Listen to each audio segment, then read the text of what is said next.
You can never figure out how to do something unless you start somewhere. There is not going to be some perfect time that you're going to be ready to know how to do the thing. You have to iterate. You have to start somewhere and get better. It's okay.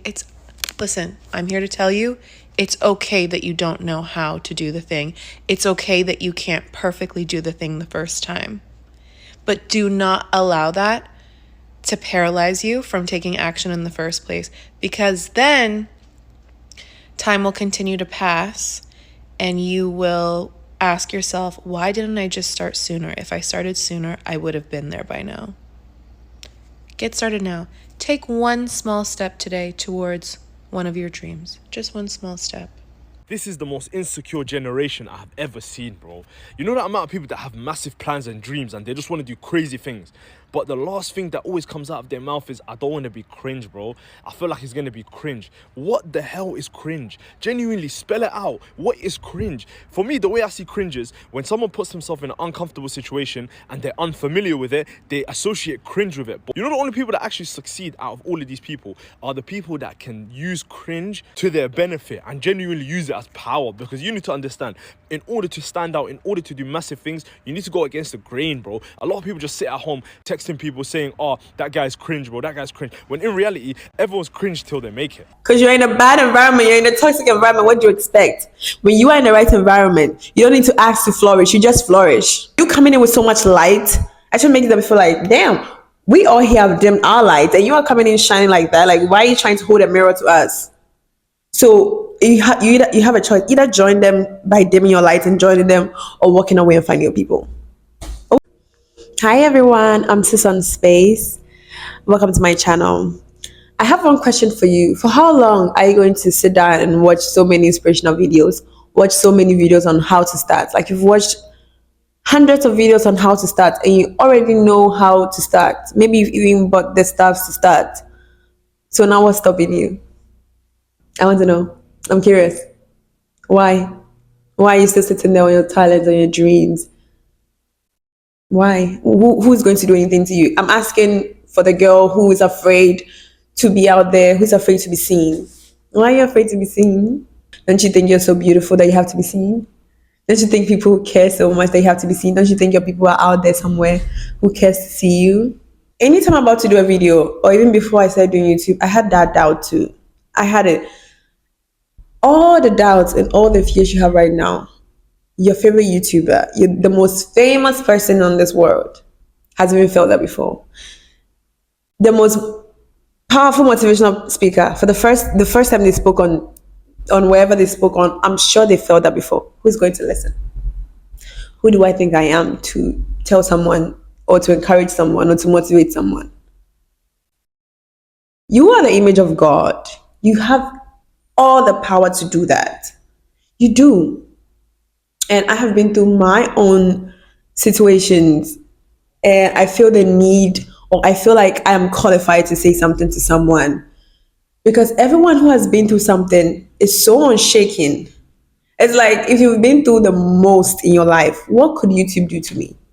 Like, seriously, what could me doing a video do to me if I've faced so many trials and tribulations in real life, that I woke up every day, washed my face, brushed my teeth, wore clothes, and still face the world? After everything I've been through, with tears in my eyes, I'm still going. If I've been through that, didn't die, nothing happened, and just putting a camera or just starting a business so that people in what, you think people in your community seeing you is like a sin? You know the biggest sins in the world, or the biggest sin that the Bible talks about? Gossiping about your neighbor. They gossiping about you, they are sinning. You are just doing what you have to do. They sitting around not having anything to do and being idle. Being idle is a sin in the Bible. What they being idle, you shouldn't care about them. The fact that they are idle makes them a sinner. Not you trying to do something. Not you listening to the voice of God and trying to do what you're supposed to do. You are not the victim. It's time you change your mindset. It's all about you. It's you. Don't think about what people are going to. If you think too much, you would never do it. That's how it works. Look, the devil will put so many thoughts in your head so you doubt yourself, because when you overthink anything, when you plan everything so much, you don't feel the need to do it. Why? Because you've already lived it in your head and you didn't do it. So now you don't feel the energy. You've already wasted that high energy. Don't think it. Look, anytime you get a thought at the first time to do something, just do it. Today I was just sitting there having breakfast and I had a thought to tell somebody this. I don't even know the topic of the video. I'll have to find out a title for it after, maybe when I listen to myself. I don't even know what I'm saying, but all I have to say, all I'm telling you is, it doesn't matter if you have something on your heart and it's disturbing you for so long. Don't sit down and wait for a particular time or a particular specific date for you to start that thing. There is nothing like that. You just do it. Just do it. If you die, you die. I mean, that's my, like, have you been so afraid that you jump? I am that person. That's how I started YouTube. I was so afraid that I jumped. I was so afraid that I wonder what will happen if I face that fear. I don't know how to explain it. I hope somebody understands me. Have you been, it's like you are at the end of the cliff and you've been wanting to jump on this cliff so bad, but you're so afraid that at some point you get immune to the fear. You're like, okay, I'll jump anyway. Whatever happens, happens. Like, you just, it's like, now it's like a gamble. That was the point I got. Because when you have something seated on your chest, you have to let it out. It has a reason why it's there. It has a reason why it's there. It's not just there because it's a fantasy of God, just put something inside you. No. He said our body is a temple is his temple. So whatever is in that temple that he's telling you to speak out, that's from him. That's from him. And have you seen anyone try to do the thing they've always desired to do and something bad happened whilst they were on the screen filming? Like, unless like normal home accidents, nothing will happen to you. That was the thing I would have told myself back a year ago, like 5 years ago. Nothing will happen to you if you start YouTube. It doesn't have to be perfect. I was like, oh, look at my background. Oh, look at my clothes. I don't have better clothes. I don't care. Now it doesn't matter anymore. If you have something to say, doesn't matter your clothes, your people are going to hear you, your people are going to see you, and they're going to love you. It doesn't matter your environment. People have aesthetics behind. I don't have it. Okay, I just sit in my chair or I sit in my room. That's it. That's it. If the message really resonates with someone, it does. If it doesn't, oh well. I'm not for everybody. You are not for everybody either. So don't listen to people who are so afraid of your light that it projects their fears onto you, that you also become afraid of your own light. So you have to dim it down so you fit in. Who taught us that? Because, there are some people when we're in school or when we're in social settings, they know a lot. It's like God has endowed them with so many talents. And when they try to show it, because the people are around them haven't tapped into theirs yet and they're afraid of their own power, so they push it away and then they join the crowd. You're coming into it, like you coming in with so much light, actually making them feel like, damn, we all here have dimmed our light and you are coming in shining like that. Like, why are you trying to hold a mirror to us? So you have a choice. Either join them by dimming your light and joining them, or walking away and finding your people. What would you rather? I'd rather walk away. I don't care. I embody that so bad. Like, if I'm not meant to be somewhere, if I go somewhere and the moment I realize I made them uncomfortable and they're asking me to dim my lights, immediately I'm like, oh, I don't belong here. I smile and I walk away.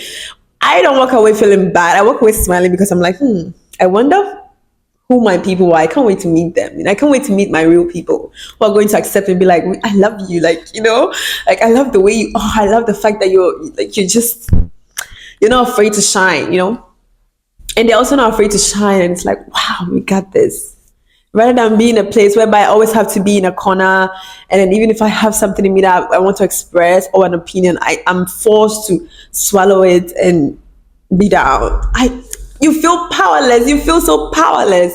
But at the same time, there is this power inside you that needs to be expressed. And then your real people who need that are suffering because you chose to be in a place where you're not needed. So the people who really need you because of your own selfishness and the need to fit in, they suffer.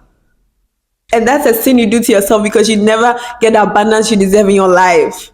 Because you're not where you're meant to be and you're delaying your own blessing, your own progress is being delayed and then you start feeling depressed and all of that. Because you're in a bad environment, you're in a toxic environment, what do you expect? When you are in the right environment, you don't need to ask to flourish, you just flourish. You don't ask to, like, you don't pray to God, God, please bless me, God, please. You just start feeling flourished. That's it.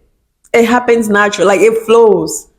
So if you're in a bad place right now, if you're in a bad settings, if you think you are not capable, you are capable. Leave that place, walk away with a smile, knowing, God, I can't wait for the next chapter. I wonder the people who are meant to be my life. I just thank him for whatever you lose and ask him to bring whatever is meant for you quickly, and just be happy while you're walking away from them with a smile. They wonder, why is she smiling, walking away like we took her out of this group? Oh, well, you don't know what God has in plan. And just walk away feeling like, wow, what a relief. It kills people to know that you don't care. You're like, you don't care. People hate it. They want you to care so bad. So when you don't care and you move on, you're so powerful. Wow, I feel like something is lifted on my chest. Thank you so much for watching and listening to me. I hope this inspires you to go out there and kill it. Okay? You're capable of doing whatever the fuck you want to do. Okay, I'll talk to you next time. Bye. You know why perfectionism is so dangerous? Because trying to be perfect is trying to outsmart life, and it never works. You see, perfection is kind of like a straight line. It's like, I want to get to my goal. I want to make $1 million. I want to find the perfect relationship. I want to get to work as quickly and as easily as possible. And whenever something unexpected happens, whenever we make a mistake, we beat ourselves up because we think that we should be perfect. But you know what? The only place in life where you actually see a straight line? Imagine you go into the hospital to visit someone and they're hooked up to a heart monitor and you see across that heart monitor that steady straight line. What does it mean? It means they've left the world. The ups and downs of life is the ecstatic experience of being alive. We don't want perfection because perfection doesn't exist in this world. All that exists is the never-ending journey of growth and self-discovery. And the more that you can embrace that, the more that you can become expert at surfing that, the happier your life is going to feel and the more fun you're going to have living it.